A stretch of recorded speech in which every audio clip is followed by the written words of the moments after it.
Hi friends, Bhabar GS centre में आप लोगों का स्वागत है। आज हम पॉलिटी का एक महत्वपूर्ण चैप्टर पढ़ेंगे जो इस साल 2021 में एमपीपीएससी में आ चुका है। ये वाला क्वेश्चन संयुक्त अधिवेशन है ना। देखो दोस्तों, पॉलिटी के हर हर जब एमपीपीएससी होती है तो हर बार 12 से 15 क्वेश्चन, ये इससे भी ज़्यादा है। इस 2021 में तो कुछ 23-24 क्वेश्चन पूछे हुए हैं आयोग और पॉलिटी वगैरह से टोटल मिला के। लेकिन जो आयोग वगैरह है वो भी पॉलिटी में आ जाते हैं। तो आप लोगों को इस चैप्टर को, यानी कि जो पॉलिटी है उनको आप लोगों को अच्छे से पढ़ना है ना। तो आज हम पढ़ेंगे एक पॉलिटी का महत्वपूर्ण जो आर्टिकल है, कौन सा, संयुक्त अधिवेशन, जिसका वर्णन संविधान के आर्टिकल नंबर 108 में किया गया है। ठीक है, तो इसके बारे में देखो दोस्तों, ये जो है पॉलिटी के एक ऐसे महत्वपूर्ण आर्टिकल होते हैं जिनके बारे में डिस्कशन करना बहुत जरूरी होता है। जैसे राष्ट्रपति के बारे में, राज्यपाल के बारे में, सुप्रीम कोर्ट के बारे में। ठीक है, तो इन क्वेश्चन को इन्हीं क्वेश्चन में से ये छोटे छोटे आर्टिकल बटे होते हैं। जैसे महाभियोग है, संविधान संशोधन है, अटॉर्नी जनरल वगैरह है ना, सीएजी है, सीएजी वगैरह है ना। तो सीएजी का भी इस साल एक क्वेश्चन आया था। तो ये एक महत्वपूर्ण टॉपिक हो जाते हैं, है ना। तो इनके बारे में डिस्कशन करना बहुत जरूरी होता है। तो आप इन टॉपिक, यानी कि जो मैं पढ़ा रहा हूँ, इन आर्टिकल को अच्छे से पढ़ लो, क्योंकि मेंस के भी टॉपिक है, मेंस में पूरा लिखने का आता है। और छोटे छोटे एग्जाम जैसे कांस्टेबल है, एमपीएसआई है ना, यूपीएसआई है, जितने भी एग्जाम है एसएससी वगैरह में ऐसे आर्टिकल पूछे जाते हैं ना। तो इन आर्टिकल को अच्छे से समझना। ठीक है, तो चलो डिस्कशन करते हैं इनके बारे में आज। देखो, संयुक्त अधिवेशन, ठीक है, संयुक्त अधिवेशन संविधान के जो आर्टिकल नंबर 108 में किया गया है ना, आर्टिकल नंबर 108 में किया गया है। और संयुक्त अधिवेशन कहाँ से लाया गया, तो इस शब्द को कहाँ से आए थे, तो ऑस्ट्रेलिया से, है ना। कहाँ से, ऑस्ट्रेलिया से। देखो दोस्तों, संयुक्त अधिवेशन बुलाता कौन है, संयुक्त अधिवेशन राष्ट्रपति बुलाता है ना, राष्ट्रपति बुलाता। और यही वाला क्वेश्चन इस बार 2021 की एमपीपीएससी में आया था। बुलाते कौन है, राष्ट्रपति के आशय से, है ना। कौन बुलाते, राष्ट्रपति बुलाते, लेकिन इसके आशय से। इस बार आया था कि 4 ऑप्शन आए थे कि उसके आशय से। पहला ऑप्शन था कि राष्ट्रपति के आशय से, राष्ट्रपति के आशय से। फिर आया था निर्देश से, ठीक है, निर्देश से, या फिर सहमति से। तीसरा क्या आया था, सहमति से, राष्ट्रपति की सहमति से। या फिर चौथा ऑप्शन था इसका, और इसके आशय से, सहमति से, या फिर इसके विवेक से, विवेक, राष्ट्रपति के विवेक से, है ना। तो ये वाले 4 ऑप्शन थे। तो आप लोगों को अच्छे से ध्यान रखना है कि राष्ट्रपति के आशय से बुलाया जाता है। जैसे मान लो लोकसभा, राज्यसभा की जब मीटिंग अच्छे से इनका जो, उनके बारे में जब तालमेल नहीं होती है, तो जब कोई अचानक से कोई बिल बनाना रहता है तो राष्ट्रपति अपने आशय से बुलाते हैं, ना कि किसी के निर्देश से।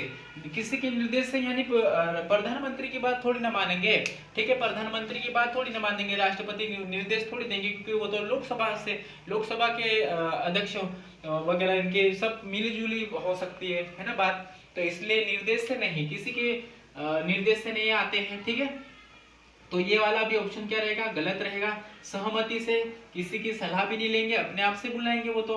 कि विवेक से, किसी की परामर्श से थोड़ी बुलाएंगे, क्या है ना, अपने आशय से। यानी राष्ट्रपति को लगता है कि मेरे को एक संयुक्त अधिवेशन सेंट्रल हॉल में बुलाना, संयुक्त अधिवेशन, ठीक है, तो बुला सकते हैं। तो इसका आंसर क्या आएगा, राष्ट्रपति के आशय से। ठीक, तो ये वाला क्वेश्चन इस बार आया था। तो इसको अच्छे से समझना कि बुलाते कौन है, राष्ट्रपति बुलाते हैं। लेकिन इसके जो अध्यक्षता करता है ना, जो इसके हेड होते हैं वहां पर, जैसे हेड मास्टर कैसे बैठता है बच्चों को पढ़ाने के लिए, 10वीं और 11वीं स्टूडेंट वालों को पढ़ा देते, वैसे की वैसे बुला लेते कौन, ये प्रिंसिपल बुलाते हैं। एग्जाम्पल के लिए बुलाते कौन है, प्रिंसिपल, लेकिन उसकी अध्यक्षता एक हेड मास्टर करता है। ठीक है, उसी तरीके से, है ना।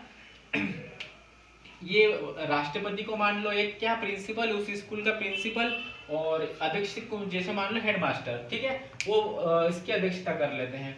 तो अध्यक्षता कौन करता है? लोकसभा का अध्यक्ष। कारण क्या होते हैं, किस कारण से ये संयुक्त अधिवेशन बुलाते हैं? तो इसका जो कारण है, इसके 3 कारण हो सकते हैं। एक तो क्या रहता है कि एक जो रहता है, अपन यहाँ पर कारण लिख देते हैं। कारण क्या है? इसके जो कारण है, पहला जो कारण है कि यदि मान लो एक सदन के द्वारा, एक सदन किसी विधेयक को दूसरे सदन में भेजते हैं, दूसरे सदन में भेजते हैं, है ना, लेकिन दूसरा सदन मना कर देता है, दूसरा सदन उसे मना कर देता है। और यदि मान लो एक सदन के पास भेजता है और वो सदन 6 महीने तक रख लेता है उस बिल को, तो उस स्थिति में भी क्या होता है कि राष्ट्रपति को संयुक्त अधिवेशन बुलाने की आवश्यकता पड़ जाती है ना। तो संयुक्त अधिवेशन को बुलाते हैं लोकसभा और राज्यसभा जब अपने जो किसी विधेयक को या फिर कोई बिल को पास नहीं करते हैं और अपने पास 6 महीने तक रख लेते हैं, तो इस स्थिति में राष्ट्रपति का ये पावर होता है कि आर्टिकल नंबर 108 के अनुसार वो संयुक्त अधिवेशन बुला लेता है, ठीक है। अब बात करते हैं, अब ये संयुक्त अधिवेशन बुलाते तो कैसे? जैसे मान लो एग्जांपल के लिए, उसको संयुक्त अधिवेशन जब होता है, जैसे राज्यसभा और एक होती है लोकसभा, राज्यसभा और एक लोकसभा। अब जिनकी जो संयुक्त अधिवेशन बुलाते हैं, कहां पर बुलाते हैं? संसद, ठीक है, कहां पर बुलाते हैं? संसद, है ना। राज्यसभा और लोकसभा, संसद में बुलाते हैं। लोकसभा की कितनी सीटें होती है? 545 वर्तमान में, और राज्यसभा की कितनी है? 245, ठीक। और कहां पर बुलाते हैं? संसद के सेंट्रल हॉल में। कहां पर? सेंट्रल हॉल में, है ना। कहां पर बुलाते हैं? सेंट्रल हॉल में, ठीक है। अब देखो, जैसे मान लो क्या कहा गया है, जैसे मान लो दोनों किसी बिल को पास करना रहता, तो अब आदेश किसी बिल पर साइन करने के लिए कितने सदस्य की आवश्यकता होती है? तो कितने सदस्य की आवश्यकता होती है? आधे सदस्य की। तो इन टोटल के ऊपर देखेंगे तो टोटल के कितने जोड़ेंगे तो कितने हो जाएंगे? 790। कितने हो जाएंगे? 790, है ना। 790, यदि मान लो 790 के आधे कितने होता है? 395, ये आधा होता है, आधा, ठीक है। तो इतने बिल पर साइन होना जरूरी है, कितने? 395। लेकिन आप लोग देखो कि 545 तो लोकसभा में पहले से ही है ना, लोकसभा में पहले से ही 545। तो अब आप लोगों को समझ में आ रही होगी कि 545 तो इसमें पहले ही है, तो करेंगे क्या, है ना, क्योंकि ये तो बिल पास कर देंगे, है ना। तो इसलिए क्या होता है कि अब पूरा की पूरा कौन संभालेगा, यानी कि बिल ज्यादातर लोकसभा पारित कर देते, कोई सा भी, जैसे अभी मान लो एग्जांपल बहुत सारे हैं, बहुत सारी ऐसी चीजें हैं जिसमें लोकसभा का ही मान्य है ना, लोकसभा ही मान्य है उसमें बिल पास करने में, ठीक है, क्योंकि इनके पास तो कितने 245 ही है, तो बिल पास नहीं करेंगे। तो अब क्या होता है कि अब ऐसे संविधान में ऐसे बड़े बड़े कानून में संयुक्त अधिवेशन की चर्चा नहीं की गई है, ठीक है, संयुक्त अधिवेशन की चर्चा नहीं की गई है, यानी कि अब दोनों को मानना जरूरी है। कब कब? तो देख लो, कब कब नहीं, जैसे किस किस पर संयुक्त अधिवेशन की आवश्यकता नहीं है, तो किस किस पर? एक तो है धन विधेयक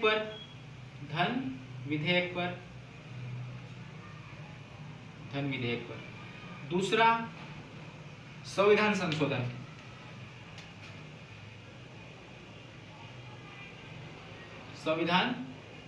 संशोधन, और तीसरा महाभियोग, है ना, महाभियोग, ठीक है। तो ये संयुक्त अधिवेशन किस पर लागू नहीं होता? ये वाला क्वेश्चन बहुत बार पूछा हुआ है ना। तो संयुक्त अधिवेशन जो है इन चीजों पर, यानी कि इन बातों पर लागू नहीं होता है, ठीक है। यदि मान लो संविधान को या फिर भारत को बेचना हो तो ये लोकसभा अकेली बेच देगी किसी भी चीज को, है ना। तो इसलिए धन विधेयक, संविधान संशोधन और महाभियोग जैसे संविधान में बहुत सारा संशोधन करना है, ठीक है। तो संशोधन तो भाई संविधान में संशोधन कर देगा कौन, लोकसभा, क्योंकि इसके पास तो ज्यादा है इस मत, ठीक है, बहुमत इसके पास ज्यादा है 545, क्योंकि आधे होने की स्थिति में कितने होना चाहिए 395, ठीक है। टोटल 790 है, उसमें से आधे तो ये लोकसभा ही पारित कर देगी। तो धन, वो कुछ भी धन लाएगा तो वही इसी लोकसभा का ही राज चलेगा, राज्यसभा सिर्फ नाम मात्र हो जाएगी। तो इस स्थिति में वो संविधान निर्माताओं ने, उनके पास इतना दिमाग था कि हर छोटी छोटी चीज में वो ध्यान देते थे, है ना। भाई ज्ञानी प्राणी को तो ज्ञानी बोलेंगे, ठीक है। तो क्या हुआ कि संविधान बनाने वाले जितने भी संविधान निर्माताओं ने क्या किया, धन विधेयक पर संयुक्त अधिवेशन की जरूरत नहीं पड़ेगी, है ना। संविधान संशोधन, है ना, जब संविधान में कोई संशोधन करना पड़ेगा तो बिल पास करेंगे कोई लोकसभा राज्यसभा दोनों मिलकर, ठीक है। और लास्ट में राष्ट्रपति की अनुमति जरूरी है ना। आप लोगों ने पढ़ा हो संविधान संशोधन के तीन प्रकार के होता है। और धन विधेयक मालूम होगा 109 और 110, और वित्तीय विधेयक 117 में है, तो उसकी चर्चा पर बाद में करेंगे, लेकिन इनके बारे में समझ लो। तो संयुक्त अधिवेशन जो है इन तीन बातों पर नहीं लाया जाता। कब कब, धन विधेयक, संविधान संशोधन, महाभियोग, ठीक है। इन तीन बातों पर संविधान में 100 आर्टिकल 108 के अनुसार संयुक्त अधिवेशन नहीं लाया जाता, ठीक है। संविधान संशोधन, फिर महाभियोग, ठीक है, जैसे सीएजी को हटाना, राष्ट्रपति को हटाना, ठीक है, बहुत सारे निर्वाचन आयोग के जो हेड होते हैं उनको हटाना। तो इनको हटाने सिर्फ लोकसभा हटा देगी इस स्थिति में, अगर आधे वोट की आवश्यकता पड़ गई तो इसलिए इन जो तीन बातें हैं इनको अच्छे से याद रखना। ये यूपीएससी में भी क्वेश्चन बन चुका है ना। तो इन पर संयुक्त अधिवेशन की आवश्यकता नहीं होती है। धन विधेयक, संविधान संशोधन और महाभियोग, ठीक है। धन विधेयक कहाँ पर 110 में है, संविधान संशोधन 368 अपने संविधान के आर्टिकल, महाभियोग 56 और 61 में है, ठीक है। ये तो मेन बात है। महाभियोग की बात सिर्फ राष्ट्रपति पर लागू होती है, यानी सिर्फ राष्ट्रपति पर ही ये बातें बोली गई। महाभियोग की चर्चा है ना 56 और 61 आर्टिकल में लिखा होगा, है ना। आप लोगों को ये बातें समझ में, संयुक्त अधिवेशन ऐसे याद रखना है इस आर्टिकल को कि लोकसभा और राज्यसभा में जब आपस में लड़ाई हो जाती है तो जब 108 बुलाने की आवश्यकता रहती है, 108 है ना। आप 108 नंबर क्या गाड़ी के नंबर है, 108 गाड़ी लग, जब लोकसभा और राज्यसभा में दोनों में लड़ाई हो जाती है तो बुलाता कौन है, राष्ट्रपति बुलाता है कॉल करके, हेलो कि जो लोकसभा राज्यसभा का सही ढंग से नहीं चल रहा है, तो लड़ पड़े हैं, ऐसी स्थिति में बुला लेंगे राष्ट्रपति फोन लगा के 108 पे, ठीक है। तो आप लोग ऐसे ही कुछ याद रख लेना, ये ट्रिक है दोस्तों, ठीक है। अब इन आर्टिकल के अलावा भी हम ऐसे आर्टिकल की चर्चा करेंगे जो बहुत ज्यादा पूछे जाते हैं, जैसे एजी है ना, महाधिवक्ता, महान्यायवादी, है ना, इनके बारे में डिटेल से चर्चा करेंगे। तो आप लोगों को ये समझ में ही एक बार और अच्छे से देख लो। आर्टिकल नंबर 108 में संयुक्त अधिवेशन की चर्चा की गई है, ठीक है, संयुक्त अधिवेशन की चर्चा की गई है। और ये आर्टिकल कहाँ से लिया गया, ये जो संयुक्त अधिवेशन की जो बात है कहाँ से लिया गया है, ऑस्ट्रेलिया के संविधान से लिया गया है। और बुलाते कौन है संयुक्त अधिवेशन, राष्ट्रपति बुलाते हैं, है ना। और इसकी अध्यक्षता कौन करता है, तो लोकसभा का अध्यक्ष करता है, ठीक है, लोकसभा का अध्यक्ष करता है। और कब, कारण क्या है बुलाने का, कारण क्या है, सदनों में गतिरोध, यानी कि दोनों सदन जब वापस में सही ढंग से, जैसे एक सदन किसी दूसरे सदन को कोई धन विधेयक भेजा, है ना, कोई विधेयक भेजा, या फिर कोई किसी बात को रोक पे लगा दे, है ना, और कहीं अगर बिल भेज दिया तो उसको 6 महीने तक रोक ले, तो ऐसी स्थिति में अगर राष्ट्रपति को लगे कि मेरे को बुलाना है तो ये बुला सकते हैं, ठीक है। धन्यवाद दोस्तों, बस आगे और अपन पढ़ेंगे इसके बारे में। थैंक यू, जय हिंद, जय भारत।